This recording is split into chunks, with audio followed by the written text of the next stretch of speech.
Mika, nakulong na nga kayo sa bahay ni Kuya. Sa taping, makukulong na naman kayo, lock-in taping. Sa Hotel 88 po. Oo. So, ready na kayo sa ganon? Oo naman po. As long na hindi po makukulong sa kulungan. Charot lang po. Hindi po. Hindi kami po. Ako po, personally, I can speak for everyone. Sobrang excited po namin lahat na finally magkasama-sama ulit kami. Kasi sobrang busy po namin lahat dito sa outside world eh. So hindi po kami nagkakaroon talaga na parang time na matagal na magkakasama. So this time, wala silang takas lahat. Magkakasama po ulit kami.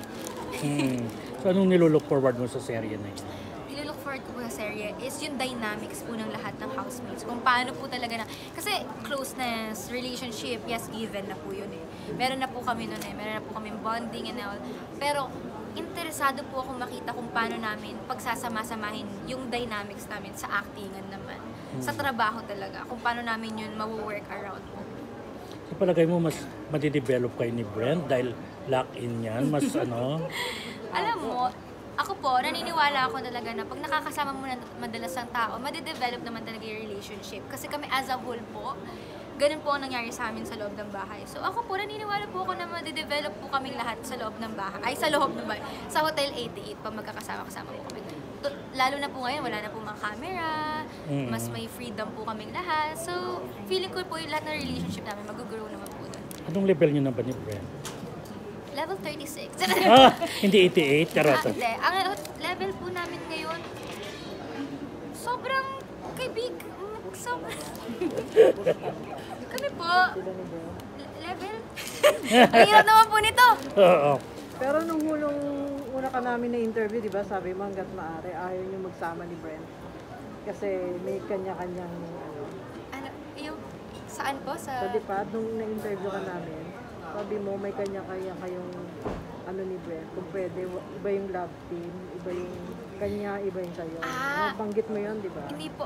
Siguro po yung sinasabi ko po nun is as much as we can po, gusto din po namin mag-flourish sa kanya-kanya naming for example, siya po sa fashion, sa ganyan. Ako po sa content creating, sa music, sa ganyan. Gusto din po namin mag-flourish ng separately. Hindi po kami makikage sa magkasama kami or love team kaming dalawa. Kasi in the first place po, yung relationship namin dalawa, hindi naman din po siya nag-start ng love team talaga. And even going out sa bahay ni Kuya, we never thought na magiging love team talaga kami. Kasi yung relationship na binuo namin sa loob ng bahay is really genuinely platonic. Pero hindi ka naman close sa love teams. Kasi may mga artista na nagsasabi na ayaw na nila ng love teams or ayaw nilang makilala as a love team. Open ka naman doon? Or ako po, napag-usapan na din naman po namin yan ng mga friends ko po na di po kami close sa love. Hindi po namin sinasarado yung sarili namin o yung kakayahan namin pakiligin yung mga tao sa love team. Kasi kami, at the end of the day, alam naman din po namin i-separate yung trabaho talaga sa personal life po namin. Speaking sa Hotel 88 series niyo, sa tingin mo, ano yung magiging challenge niyo bilang former housemates na magkakatrabaho sa isang serye? Siguro yung pinaka-challenge po na nakikita ko dun is kung ano din po yung advantage na meron kami, which is yung closeness naming lahat. For example po, si Isnir, si Atik lang, ngayon pa nga lang po sa Call Me Mother, nahihirapan kami kasi sobrang funny po nilang dalawa. So siguro mahihirapan po tayo sa boys ni Kuya.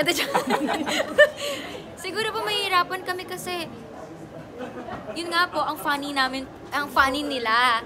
So what if merong seryoso, hindi namin maseryoso, bigla matatawa kami. Ganun po. Pero aside from that po, wala naman po ako nakikita ang magiging problema namin lahat. They're very professional din naman po. You're doing this series, you have this new endorsement, and then meron ka pang book. Ano yung ginagawa mo to chill, to let go, relax? Ano yung main cool down process? Cool down process po, nag-stay lang po talaga ako sa condo. At saka yung mga normal na ginagawa ko po before, dun ko po normally ginagawa. Cool lang. Like for example, parang trabaho pa rin pala po yun eh. Sulat ako ng kanta, ganyan. Na nagbabasa ako, nanonood ako ng series. Pero kasi po nanonood din po ako ng series at saka movie, tinitake ko din po siya as a practice po. Titingnan ko po yung expressions ng mga pinapanood. So parang trabaho pa rin. Ikaw parang you have a soft spot for kids, yung mga charity works. Do you plan to do this regularly? regularly? Sorry. Yes po. Ako, sa lahat po ng mga tinutulungan ko, pinaka-soft po talaga ako sa mga bata po talaga. Kasi, lumaki po ako na magulo po yung childhood.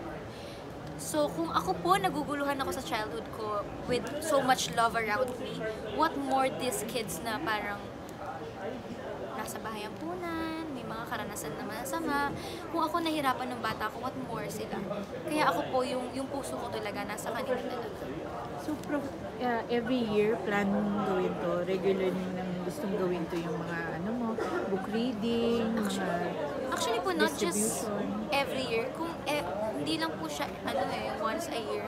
I make sure po, we make sure na every month po may tulong kaming ginagawa para sa mga bata or para sa mga tinutulungan namin. Even before naman po.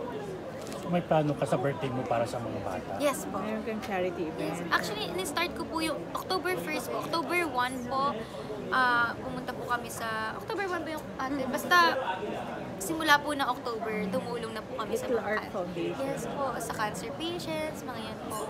And dati po, before po, ang talagang ginagawa ko pag birthday ko, pag may nasasalantang bagyo, inuuna ko muna po yun na meron kami donation drive at saka charity work para sa mga bata matanda, sa mga tinutulungan namin na nasalanta ng bagyo. Kasi po, usually po, October po yung mga dami nasasalanta eh. So, nagina po siyang parang regular na nangyayari sa birthday ko na before ako pupunta ng party ko, magpapak muna kami. Yun po yung nangyayari. So, this year, may party ka na. May plan ka rin mag-party this year. This year po parang hindi na po siya kasya sa schedule po, kahit itry ko po. Tsaka parang hindi ko na din po nakikita yun as something na parang lalagay ko pa yung time and energy ko para pumarty sa birthday ko. Kasi ngayong October po, meron po kaming taping ng series, may isang movie po, then basta puno po talaga. So hindi ko din po makita na malalagyan ko po yung time ko na uminom. Pero bakit yun yung wish mo? Yung sinabi mo kanina. Sayang, mababa yung wish mo. Corruption po. Kasi kahit po ako, taxpayer ako eh. Ako din po, malaki din po binabayaran ko sa gobyerno. So, syempre, siguro po pag natapos na ang korupsyon, namatay ang korupsyon, baka mas madaling mabuhay. Kasi, at least doon, pag namatay ang korupsyon, makikita mo saan napupunta yung taxes mo. Nakikita mo kasi mahal ng tax po, di ba po? Masakit sa bulsa magbayad ng tax, aminin natin yan. Meron pa sugar tax. May sugar tax pa, oh my goodness. Pero pagka po kasi nakita mo yung sa paligid mo na ang ganda-ganda ng Pilipinas, ang ganda ng like yung mga building na ang ganda ng nangyayari sa Pilipinas. Parang ma-justify mo sa sarili mo eh. Pero ngayon po, paano mo ma-justify sa sarili mo? So, gusto mo nang ma-end yung corruption. Oo, parang Kahit gusto mo parang may makulong. Gano'n. gusto ko po may managot. May managot. Yun na lang po. Gusto ko po may managot sa corruption. Kasi tayo mga normal na Pilipino, wala tayong choice. We have to pay taxes. Tapos pag na-late pa tayo, meron pang penalty. May babayaran ka pa. Diyos ko, para ako ninanakawan taon-taon. Pag nagbabayad ako ng tax, Diyos ko, umiiyak ako. Ate Kat, Diyos ko. Pero sila, magkukorrupt sila. Tapos, sige, mag-iingay yung mga tao, magagalit yung mga tao. Tapos, pagkatapos ng ingay, pagtas ng galit, sana naman, balik na naman, yan na naman, okay na naman, hayahay na naman sila, mangungurap na naman. Kailangan po talaga may managot. Yan, I'm sure yan din yung gusto ng taong bayan talaga, ng mga Pilipino, may managot.